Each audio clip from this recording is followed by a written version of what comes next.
Let's talk about AI and your kids' data, and your data, and everybody's data. So currently there is a rise of educational apps and mental health care apps that are circulating around purporting to provide education or mental health care or healthcare recommendations, the same as a doctor or a counselor or a teacher. And I'm going to tell you some of the dangers that come with that. But before that, I am Dr. Kara.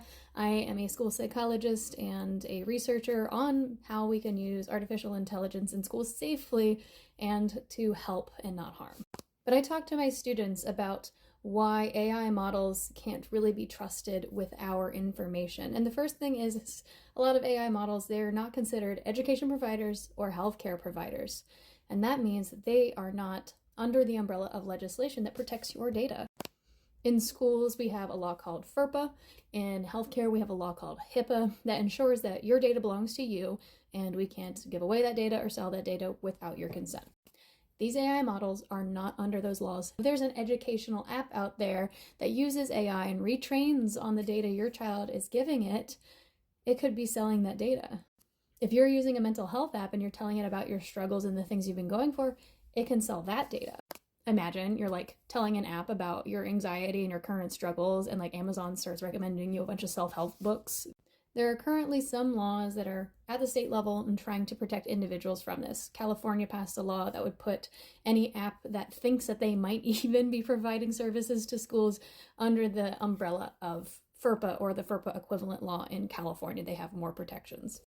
Illinois just straight up banned AI-based mental health apps if there is no supervising licensed person. Additionally, these apps aren't under our ethical umbrella as psychologists or counselors or social workers, and part of our ethical code is to do things for the benefit of the client. And so if they don't have to do things for the benefit of the client without consequences, they might be keeping you on the app not for your benefit, but to gather more data on you to sell or to show you more ads. If I do things that aren't for the benefit of my clients in order for them to keep coming back and spending money, that's unethical. I could get my license removed. But these apps are not under the same ethics as me or under the same licensure requirements as me. And at the federal level, things are pretty bogged down right now. So you might have to wait on state legislation to take the place of federal legislation that could be more helpful and more wide-reaching. But until legislation is passed, let's make sure that we're not using apps if we don't understand the limits of confidentiality on them or our data privacy.